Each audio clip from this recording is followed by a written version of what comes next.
It's okay here, like this? So it's 10 minutes per talk, and I'll wave like this in 2 minutes out. I'll try to fit in the 10 minutes because you know I'm Spanish and we have pretty hard time speaking little. So, well, thank you all for being here. I'm Jose Fon. I'm here to present one of our works, creating AI to automatically play something that we ended up calling tile matching puzzle games, but in the end that's Tetris, as you can see, okay? So this is some work that mainly comes from the master thesis of a guy called Sergio La Rodera and part of a PhD thesis of Pablo Ramos Criado, supervised by Daniel Manrique and me. I come from Malmo University and they are from the Universidad Politécnica de Madrid. So in this work, we, well, that's Tetris, pretty sure you know about the game. Just a quick reminder, those are the 7 different blocks or pieces that are contained in a classical, regular, standard version of Tetris, because you may know that there are like 100 different versions of Tetris all around. So those are the basic pieces, sorry. So what we wanted to create is an AI agent who was capable of playing Tetris super good. Okay, and in real time. So we couldn't afford to spend like a lot of time processing the current game state and reasoning and producing the next move. Okay, so you see 3 numbers in here because those are our 3 attempts or about getting to something actually good. So the first thing that we did was a very, let's say, straightforward one-step look-ahead maximization algorithm that inputs the game state and then gets the next piece block that is supposed to be placed in the game, and then evaluates which one is the best placement, talking about position and rotation, because remember that you can rotate pieces on Tetris, okay? So the thing is that we evaluated the game state extracting 11 different heuristics from the game state, okay? There are a lot of details about those heuristics in the paper, okay? And then we applied a standard genetic algorithm with real values in the genotypes of the individuals in order to optimize a function that combines those 11 heuristics and returns a number that tries to say which one is the best placement for the next block that should be placed in the game state, okay? And in here, you can see the results of this, which are not pretty good. If you compare this with the state of the art, okay? Funny thing, when you do some research about game AI for playing Tetris, there are not that many documents or scientific papers on this, okay? But there is some work that is documented. And if you want to compare your own system with the state of the art, it's kind of hard because there are no standards, okay? So you implement your stuff and then you get the numbers from the world, from other people, and then you try to compare them. But since there are no standards in many different things, it's pretty hard to say if your algorithm is better or worse. But in this case, just looking at the average number of lines that our system was able to complete, okay, which is a pretty accurate measurement to say how good your AI is while playing Tetris, our number was pretty low. Okay, I must say that the best AIs so far that I know, that we know, that are capable of playing Tetris are hand-coded. Okay, so super cool AI systems that we may come up with and super intelligent genetic systems, blah, blah, blah, neural networks, whatever. But the best AI for playing Tetris is a hand-coded algorithm. Okay, so cool. And we weren't beating that guy. So we tried a second option, neural networks, because Sebastian said yesterday that if you want to be a cool kid, you need to do neural networks and deep, super deep neural networks. So we wanted to be super cool, not deep, but cool. So we did neural networks as well. So we created 1 neural network per possible piece type, okay? And those neural networks were supposed to be trained in order to learn where to better place each of the blocks according to a given game state. So we trained with a lot of data that we created out of a lot of gameplays. We trained several neural networks, and the way we did is that when they were trained, these neural networks input the game state, and since taking the whole game state like that as an input is super heavy weighted, because this is a board composed out of 200 cells, okay? What we did is to implement a kind of reduction mechanism that compresses 200 cells, okay, from the game state into a single dimension vector like this, okay? So in here, what we did is like we were analyzing, we were counting the differences between one column and the next one, and we were saving those, okay, so that we can represent, sorry? We can, yeah, I can do it. I think I can. Yeah, okay, thank you. What we did is like we took one game state, which looks like this, and then we compress it into a single vector, and then we can decompress it when we need to, and then it looks like this, okay? We are losing some information down here, and then we lose the gaps as well, but that information, we realized that wasn't that important for our purposes, so it was a pretty good way of compressing a Tetris game state, which made things really, really faster. And then we were super happy about this, and then we applied our neural networks for the same thing, and the result was even worse. So, woo, great. Third thing. Let's go for a third attempt, because, you know, I gave up with the card generator thingy, but we didn't give up with this thing, so we move on. And then, okay, we have a GA, and then we have a neural network, and we've heard that it's also super cool to combine both of them, because that's super cool. You just read a couple of papers, and you realize that it's super cool in academia to combine GA and neural networks. So we do that. And the thing is that we have what we call the hybrid approach. And what we did is this. Turns out the neural networks alone are pretty bad at placing the next pieces while playing Tetris, okay? But they're pretty good at recommending you which of the possible placements for the next game state look better, okay? So that's what we did. We used our trained neural networks, and then what we do is to get the current game state in here, okay? We reduce it using the same method that I just explained, and then we take that as an input of our neural network set, and then we get a vector of recommendations, probabilities. Like, okay, from all these possible placements for this piece in this game state, the probability that you should be taking these 3 is like this. And the other 10 possible solutions, they don't look that good. And that was expressed in a number in a way of probability. Okay, so according to this, using these probabilities, we took a candidate selection. So we chose only the most interesting ones. So we reduced, again, the number of possible solutions that we wanted to evaluate. And then we applied our heuristic simulation from the first number here over a reduced set of possible solutions. And by doing that, we could afford to do not just a one-step look-ahead simple searching algorithm, but we could look ahead a bit more in real time. So by doing so, we get like we earn like a lot of useful information by at evaluating the goodness of each of the possible solutions for the next game state. So after that, we evaluated only the recommended solutions, and then we took the best one, and then we placed the block on the game state. And just look at this. We had 36,000 solved lines on average in the first attempt, 9,000 in the second one, and in here, in the best case possible, 500,000, which is not bad, okay? But again, not as good as the hand-coded algorithm, okay? Because, you know, hand-coding beats AI, don't tell it.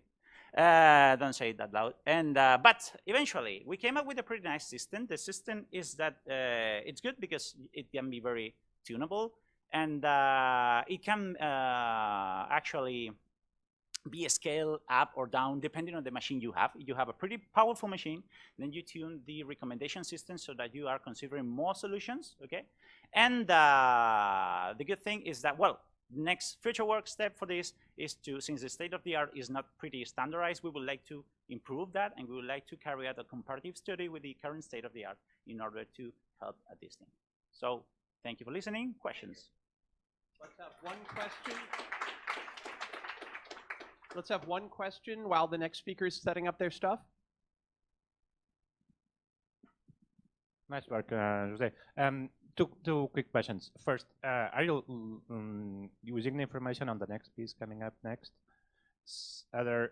In the compression you're doing, by removing all those gaps, in fact, you are assuming that you could that you're going to make you can make new lines, full lines, when it's not going to be the case. So that is falling is too optimistic. Yeah, actually, we were worried about that. So after that, we carried out like a lot of experiments to try out experimentally and statistically if we were losing like a lot of information by doing this. And the results were that we weren't losing important information at all. So yeah, it might lead to some mistakes and false assumptions, but they were rarely found. So we could afford to do it. And we saved like a huge amount of time by doing so. The next presenter on visual fighting games, are you here?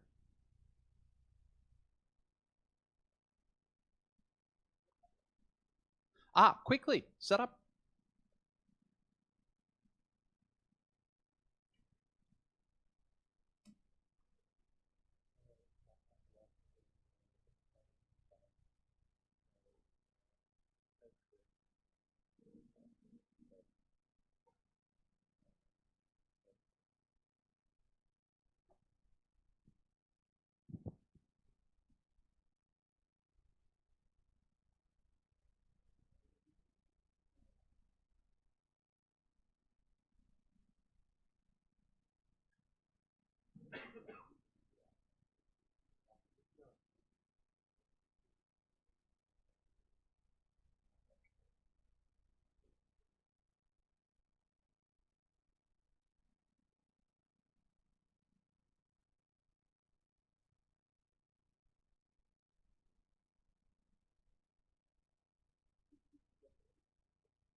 Could the third speaker please come up? We had a misunderstanding. He has a lovely poster, and I was going to do this at the end, but I'll do it now. You're supposed to look at all the posters that are displayed over lunch in any case.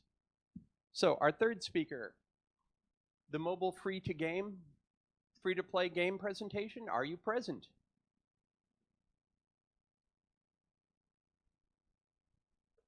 Julian told me to make sure we got through on time, and this is getting way too easy. Going once, third presentation. Going twice. Okay, churn prediction models with games and big data. Are you present? Oh, thank goodness.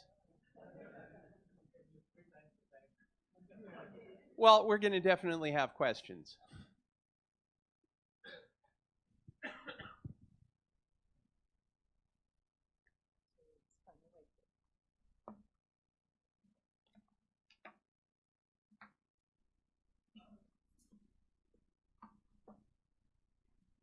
I sort of want a model for asymptotically predicting how many different connectors we'll have next year.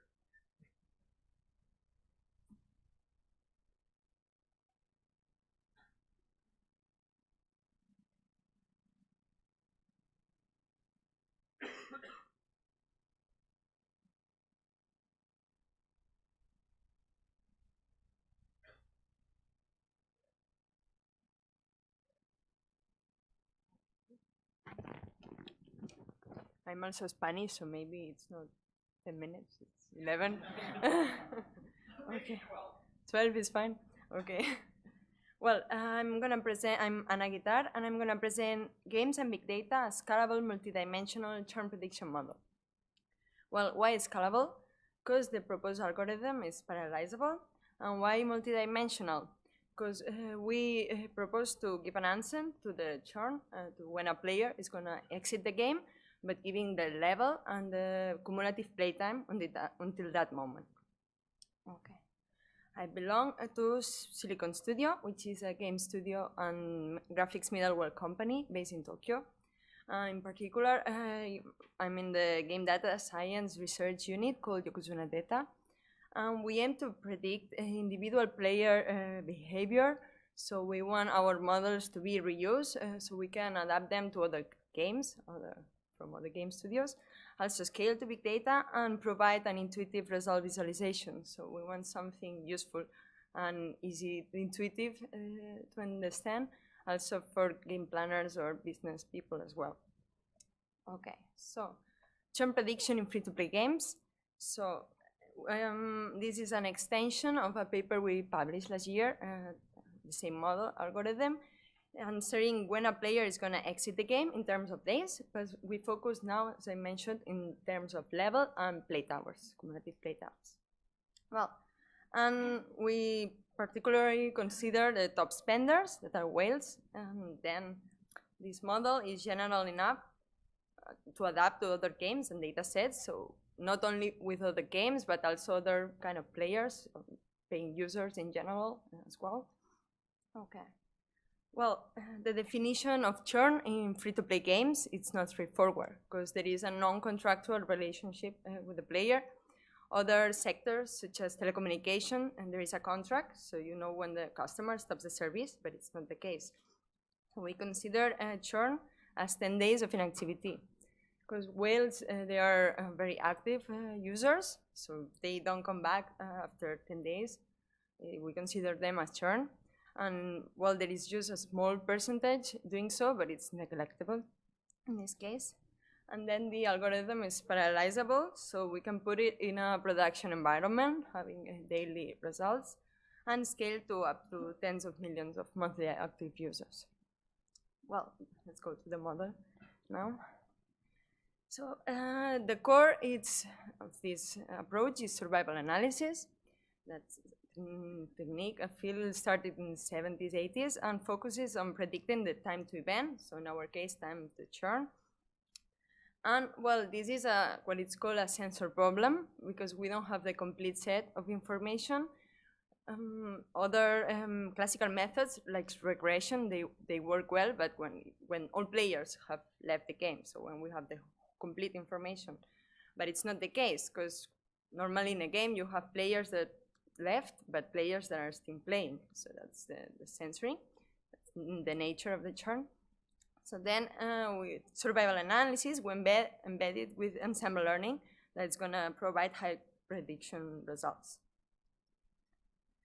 The model is called Conditional Inference Survival Ensembles, and it was first proposed by Houghton et al. In 2006. However, let me go back to survival analysis. Traditional methods, such as Cox regression, they do not follow a particular statistical distribution. They are fit from the data. Well, like they assume a fixed link between the output and the variables, so they assume that they are additive and constant over time. That then this approach is less flexible than the one we consider. It requires like to explicitly specify this relation by the researcher of the output and the features. Well, in our case, so we consider an ensemble of survival trees. The splitting criteria used is Kaplan-Meier estimates. We'll go back to it in a moment. And it's an explicative model, providing robust information about variable importance. Overfit is not present, and it's not a biased approach. And it's not biased because it's a two-step algorithm. In the first step, the variable that is more correlated with the output is selected.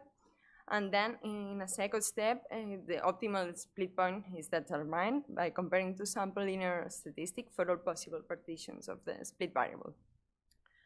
There is another survival ensemble model that it's random survival forest that was based on the original random forest algorithm. And this other method does the same, but in just one step. So it's the same moment, picks the variable and the split point. So it makes it biased. This variable selection is biased. And it favors variables with many possible split points over variables with fewer. Well, now this is the Kaplan-Meier estimates. That is the splitting criteria, and it's a step function that changes every time that the player churns. So we can see here for the two examples solving today, like in terms of level and cumulative playtime. And we can see it's segregated by whales, paying users, and non-paying users.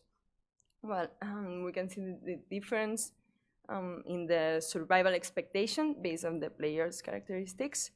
So for instance, in case of non-paying users, they're gonna be maybe at the first levels, the survival probability is gonna be go down until 25%, so we're gonna lose 70% of non-paying users in the first levels. But in the case of whales, we need to wait more around level 300 to lose these 75% of whales. Okay, now the results.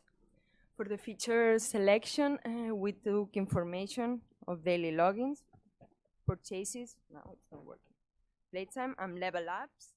So we wanted to have, we wanted to have general enough features so we can extract from all games, so we can reuse the model. And then the results today are from the game Age of Hysteria, that it's an RPG free-to-play game. It's just an action battle game. You have different cards with different powers, and you have to kill some monsters or some enemies. This game has the particularity that it has very long-term loyal players, because you can collect the cards, and cards are released, new cards are released often, so there is this extra motivation to stay in the game. Okay, so these are the sensor data problem results. So the model outputs this survival probability curve per player. So we show here an example of 3 players and their survival curve by level and playtime. In case of the level in green, so it has a more flat shape, so it's gonna stay longer in the game than the player in red, for instance. So this is very useful in order to categorize the players based on the risk of leaving the game, and then we can take action and send a post notification or do a personalized promotion campaign in order to increase the retention in the game. Well, so when do we consider the player in high risk? So the criterion is to take when the survival probability reaches 50%, because it's called the median survival level or median survival playtime. In that case, for instance, the player in red, it's gonna be in high risk of leaving when he reaches around level 100. Yeah. Okay. So these are validation results. So we show here the scatter plot and the mean difference plot of the observed versus the predicted for the proposed model and the traditional Cox regression model. And so then the closer to the diagonal, the closer to the line, the better the results. We can see there is less dispersion in the survival ensembles case. And this is for level. And now for the playtime.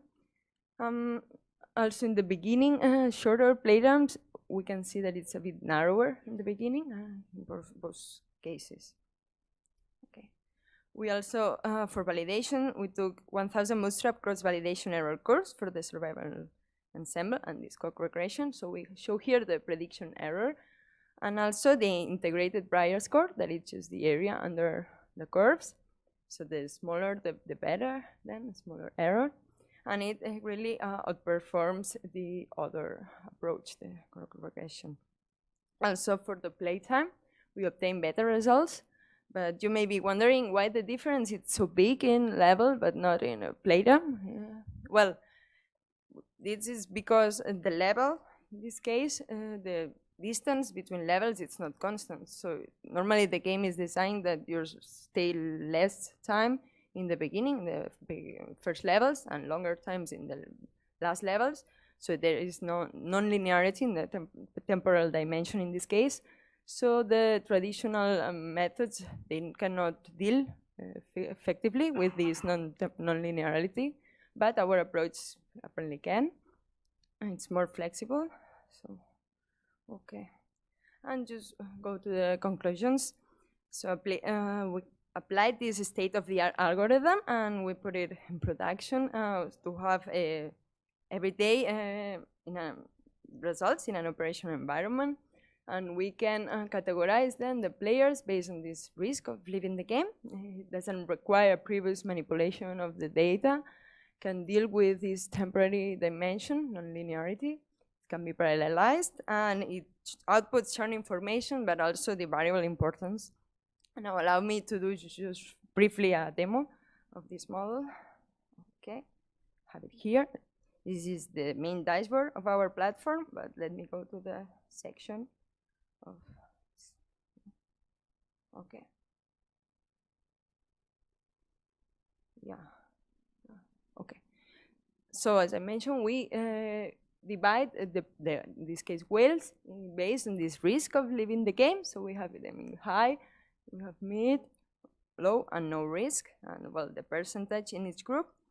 We also divide them in 3 other groups here, depending on this lifespan expectation. So if they are gonna stay short, medium, or long lifetime, longer time in the game. And clicking one player, it will just show, oops, one moment. I think I need to refresh. Let me refresh it, one moment.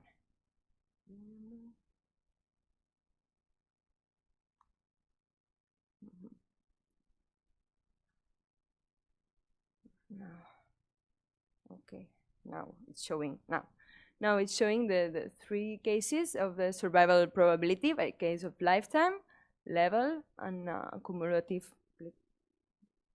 Sorry, I don't know what happened. Okay, cumulative play time. So this we can see that is expected to stay 17 days in the game and live around level 47. But for instance, if we take a player in the long group, so we have a profile such like this. So this is what I was telling, that we have very long-term loyal players in this particular game. So he's 3 years still in the game and still expected to continue. So very loyal player. Also, if we want to check players in higher risk of churn, we can do so. And we would have other, now it's in orange, so the survival probability is more 80%, so it's approaching this 50% of probability, this criteria. And then we can just notify the players and the groups we want. Well, thank you for your attention, and if you want a more detailed demo, just don't hesitate to ask me or contact me. Thank you very much.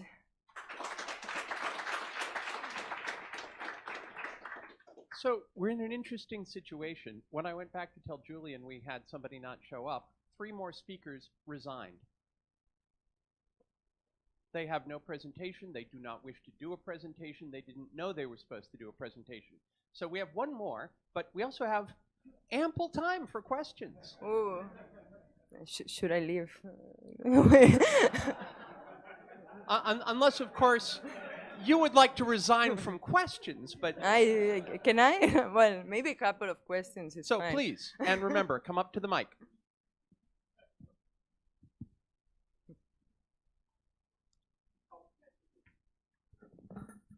You have a CI application for survival analysis. Yeah. I'm in a department with a bunch of stodgy statisticians that teach survival analysis using only calculus. Oh, this is going to be fun. Thank you. Okay, we need to talk. Hi. I did some work in churn prediction in Destiny a few years ago. And I was just wondering if you ever looked at patterns and thought about pattern recognition for figuring out when players are leaving the game, if they're leaving after a certain, pattern of activities. So like in some group, they're all doing some particular thing that makes them frustrated, and that's what's causing them to actually leave, rather than just a time-based thing. We think they're going to leave after this, but so you can fix actually those aspects of the game. If they're all leaving because they've done something and got frustrated, have you thought about looking at actually, why they're actually leaving, like if it's part of the game activity? Well, in this case, the approach was this censoring, that it gives this expectation of time or level, but we also consider we can do the binary approach. This is in the other paper we published last year, and this maybe would relate more if you change some immediate thing in the game, some level, and you have many group of people leaving. So maybe we should check at more short time prediction, this binary prediction in this case. We also have it implemented in this case. We could choose check if we have more players in May churn, and then investigate their characteristics is of their behaviors and assess that. Yeah. Okay.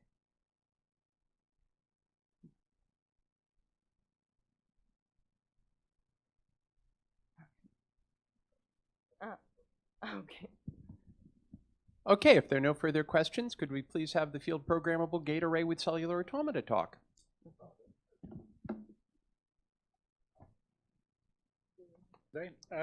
This paper, or this project actually I should say, is very much a work in progress. So I'm Olivier van Akker. I just started my PhD about in May this year. And I'm with the Birkbeck College, University of London in the UK. I actually put up, this is my poster which hangs over there, so if you have questions afterwards about this poster, you can come to me. So what we're doing here is actually we are creating a raw micro-level abstract world simulator which interfaces to a 3D game engine, which is translator of abstract simulated data to photorealistic graphics. It's kind of a mouthful, so I'm going to explain actually what we actually are doing. The project actually has 4 major parts in it. One is the simulation part, where we simulate a virtual world and specific traffic flow. Then the next part is the visualization and the game elements of the whole setup. Then the other part is the image recognition, and the 4th part is the playing the game and training neural networks for actually playing the game itself. So below you see like a very abstract visualization of the architecture. You see the FPGA, that's the hardware. And FPGA is in hardware, configurable hardware. You basically can make an FPGA into like a CPU or a GPU. You can actually make it completely custom to your needs or your computation needs. That will interface to the Unreal Engine, which has a plugin, and the Unreal Engine will then visualize what traffic flow is there. And that will interface then via a plugin to a deep learning framework like Caffe or TensorFlow. So the simulator bits, we started with the idea of having a cellular automata running on an FPGA, because cellular automata is extremely good at simulating complex behavior and specifically traffic flow. So one of the papers I actually cited in here is cellular automata, which is used for pedestrian traffic, which is quite hard because you don't have distinct lanes to simulate. So the reason for the FPGA is actually we don't want to be limited by existing hardware over existing frameworks. We actually really want to actually be in complete control of how we are going to create the simulation.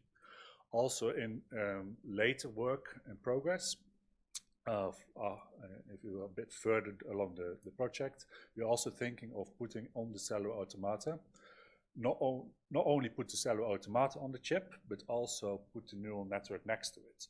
So in that case, you get like an extremely fast processing of all the data itself. Okay. So the first thing we are going to do is actually a proof of concept where we actually are going to create a game, and the game will be like a massive canal system, where narrow boats will transport goods from one end to the other end. A narrow boat is actually, the picture you see on the right, is a very narrow boat, as the name suggests, which was used in the Industrial Revolution in the UK to transport goods from the north of England to the south and the way back. So the whole of England, if you ever go on holiday in the UK, you can actually hire one of these boats and go over the canals all the way from London all the way up to Liverpool if you want to. takes about 8 weeks. But these, I thought it was kind of an interesting thing because these canals, they also have like the all locks to actually basically regulate the water, but also regulate the traffic. So the idea of the game is that the player or the neural network or the AI will only see a limited amount of the logs. So a limited amount has a limited amount of view of the game, and by manipulating the logs, you will actually manipulate the traffic flow, and then you will try to get as many resources towards yourself and redirect them actually from your adversary.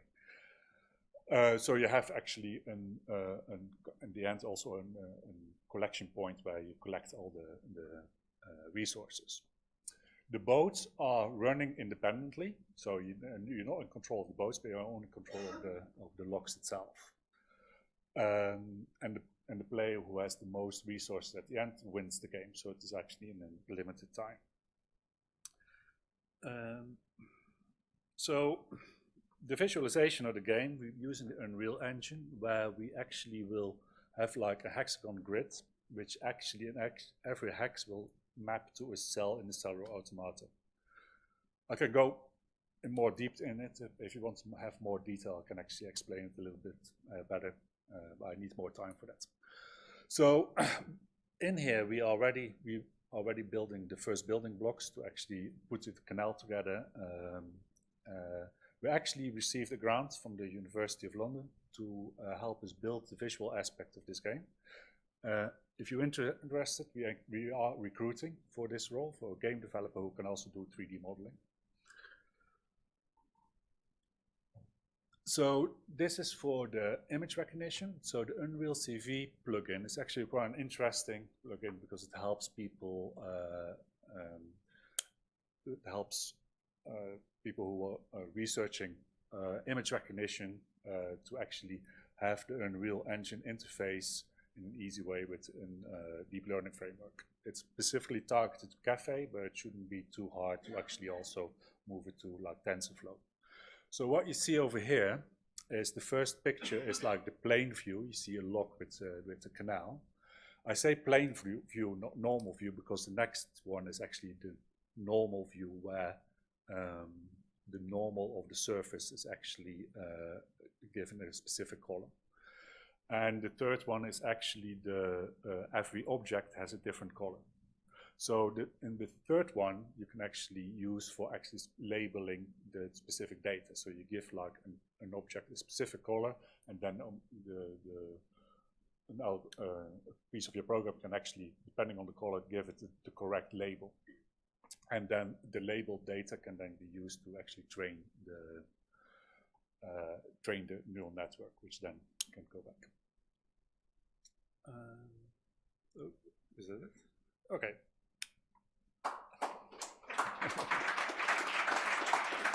Yeah. As before, ample time for questions. Please use the microphone.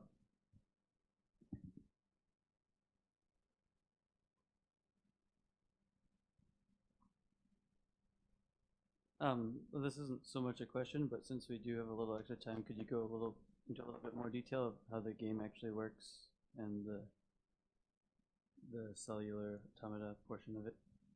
Okay. Yes, no problem. So yeah, the game itself is so you have actually the three elements in there. If you look at you have a part of the game. The main game mechanic is actually driven by the cellular automata. The cellular automata is actually running all the boats over the canal system. And so if you look at, let's go back to this slide. So if you look at, for example, a hexagon.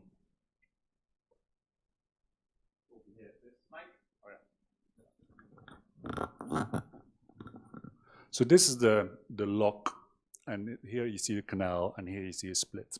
So in the cellular automata, every cell would have a rule set, and then depending on what comes into the cell, and depending also what is depending on the surrounding, it will then suggest what the boat has to do in the next round, basically. So let's have an example. For example, a boat comes in here and it goes in that direction. Then the rule set of the cell will then look, oh, this is a boat, I have to go in that direction. Then we'll look to the cell next to it and see, is the lock open? Can I move the boat? If it's open, it will actually say to the boat, go to the next round. This is kind of how the cell row automata actually work. So every cell has a rule set in it, and the rules and has a view of its surrounding area. And depending on the surrounding area and what is in the cell, it will actually do a specific action. And by having all these kind of rule sets independently, you can actually simulate very complex behavior with a very simple way, a simple rule set. So the boats are actually then running. And the idea of the game is that you have 2 or more players, and every player has like a collection point, like say a harbor where the goods come in. The boats will go to other points which actually generate the goods, like coal or wheat or whatever, and pick them up, and then we'll just go forward.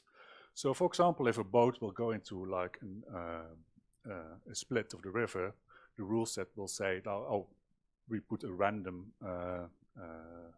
choice in that to see which way it will go. As a player, you will have like a view of like 5 or more locks, and you can actually say, oh, I want to have this lock up or down. And if you have, for example, a lock in a specific position, you can actually block all the traffic because it cannot go through. And the idea is that you try to block the traffic flow towards the other player and actually move it towards you. The only problem is, the trick is with the whole game, is that you only have a limited view of the whole map. So you have like a very large map with the whole canal system. But the only thing you see is actually like a view, just like in a security camera. You look on the lock itself, and that's where you can see boats coming in and out, and you can also see if there are boats waiting or not. Yeah, does that answer your question, actually?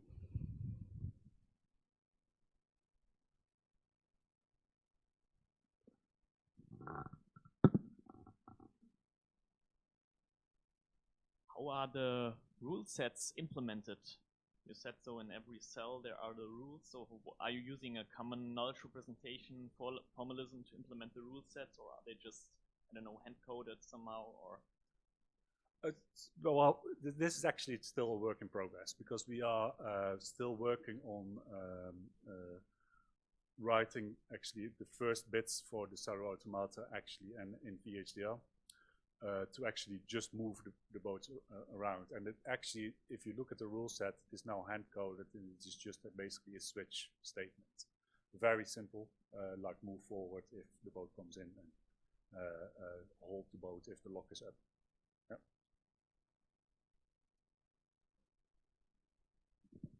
Anyone else? It works. Now, I would like to announce the conference for next year. CIG 2018 will be in Maastricht, and Maastricht is in the south of the Netherlands. It will be organized by Maastricht University and especially by the Department of Data Science and Knowledge Engineering. I do have a small video to give you a small impression. I don't know if the sound, but okay, never mind. Let me see if it works. Okay. Yeah. Sound.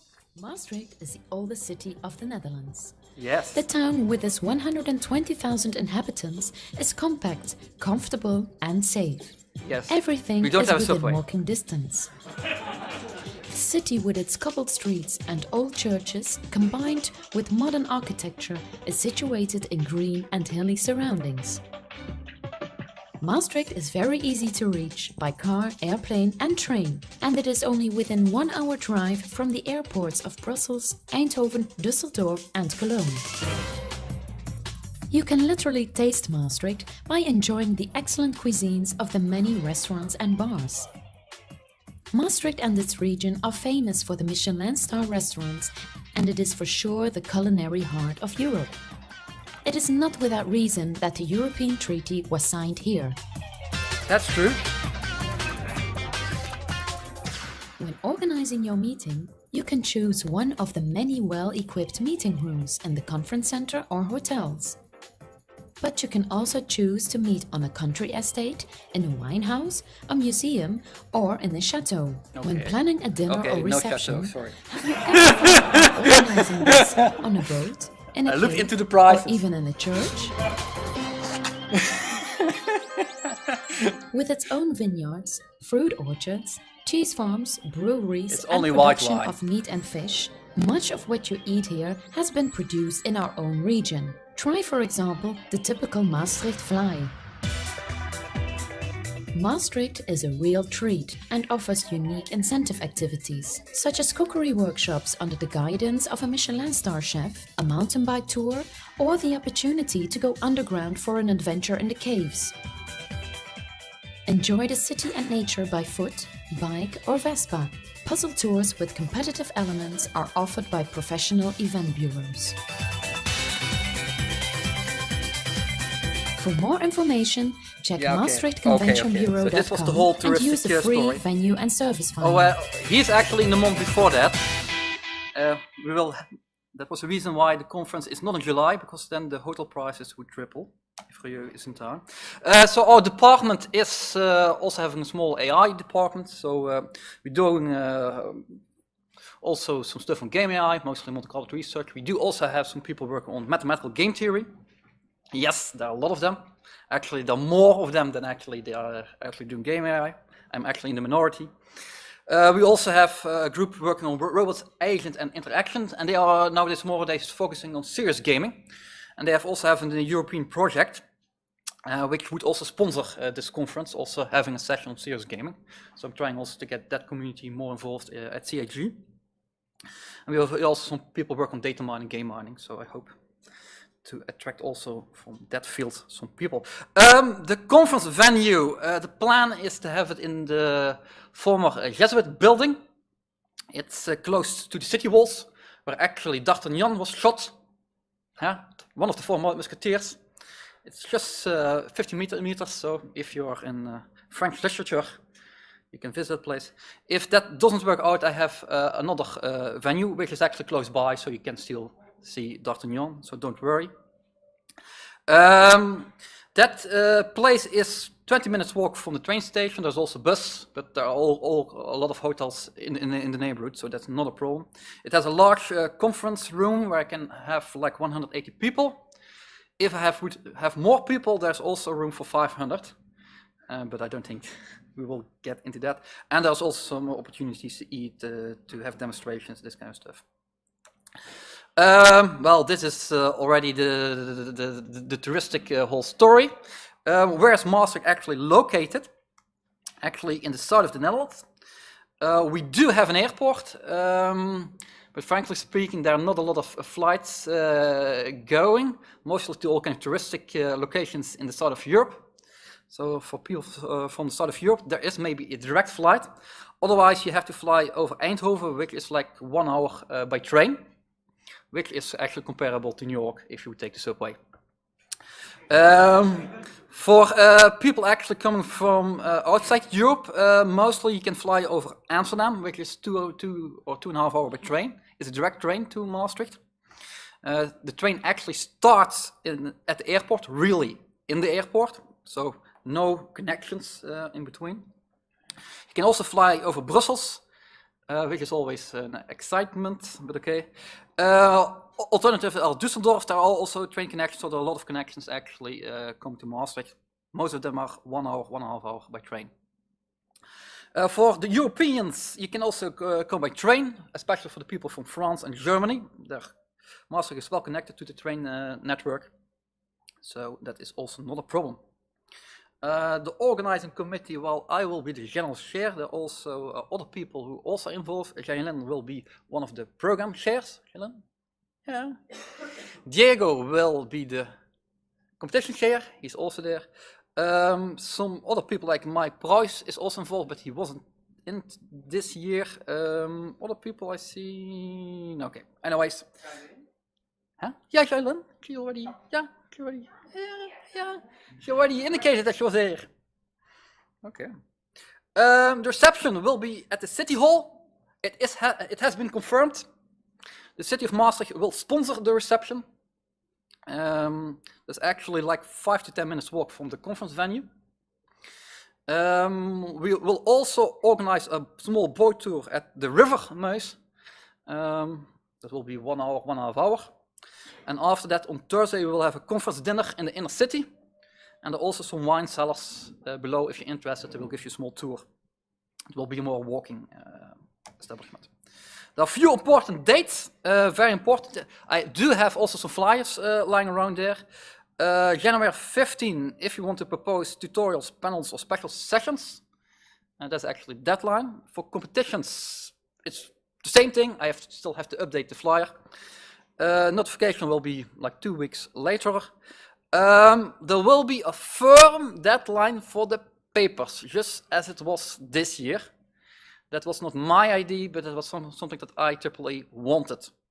They also suggested. It was just something we decided. Yeah, but they said when we proposed, they really said a similar thing. Okay. Anyways, 1st of May will be the notification of acceptance. Of course, there's always the deadline for the competition vision demo. That's always a little bit later. That will be the 15th of May if you miss it. Early bird and registration deadline will be the 15th of June. And on August 14, the conference will begin. It will be 1 week before all these new students will come. So you will not be annoyed by all these new students. Anyways, I hope to see you next year. Welcome to Maastricht then.